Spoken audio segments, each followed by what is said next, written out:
Susan Parker has not had an easy life, but she has never let that stop her.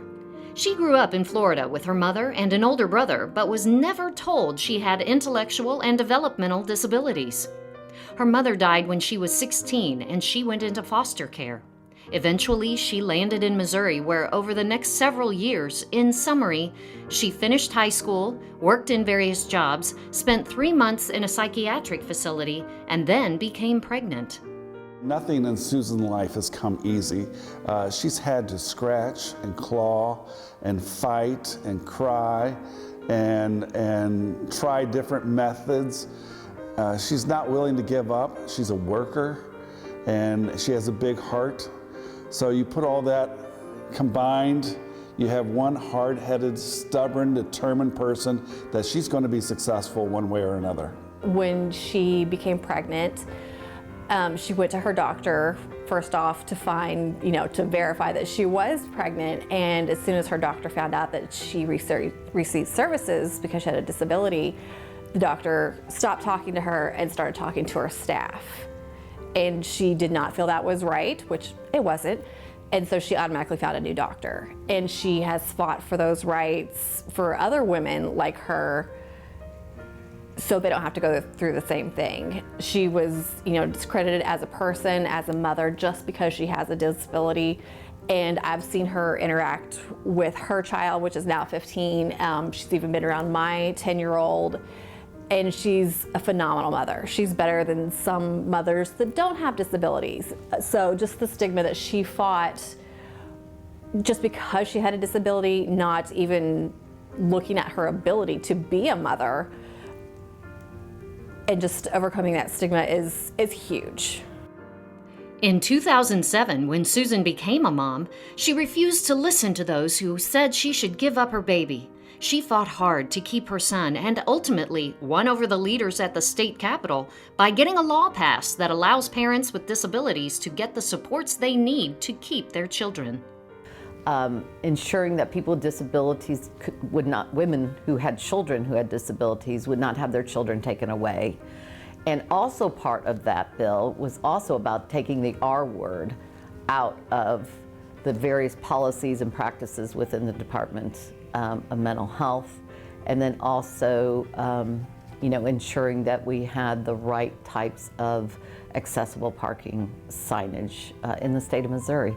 So for a long time she's been involved in just making political impacts that really are life-changing and make a change throughout the state of Missouri for people with disabilities. Every day, Susan gets up ready to make a difference and stands for those who cannot always find the words to advocate for themselves. She uses her life experiences to encourage and inspire others with disabilities to be successful in gaining independence in their own lives. Susan puts forth a considerable amount of effort into helping others. She is a great listener. She has great empathy, and people tend to go to her for that support. She shares her personal experiences with people, which make her super relatable, and she makes those connections with people because of that.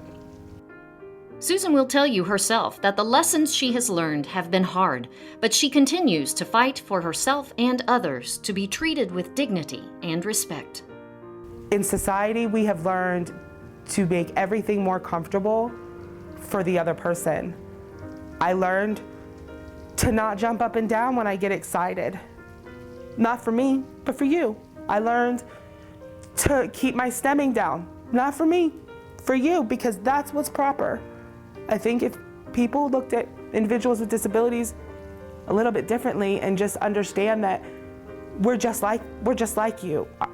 Our brains work differently, and it doesn't mean that we're less than. For me, Susan is a mental health champion because she is resilient. Does she win every battle? No. Are there low points on the journey? Absolutely. But she rises to meet that challenge day in, day out, and that's a champion. She's teaching people with disabilities. She connects to them automatically. With the young people she teaches, they really look up to her and really admire her. And I think it's because she's able to give them all the things that they want in their life, but have been told they can't.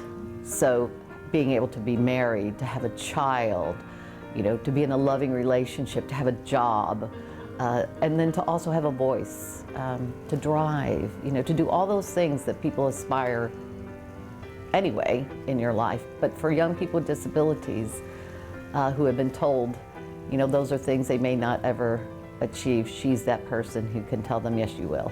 No one has the right to tell you you can't do something but you. And if you believe what everyone else says, then you're gonna miss a lot of chances in life. And if you need someone to help advocate for you, you let me know, and I'll be there. And that is what makes Susan Parker a mental health champion.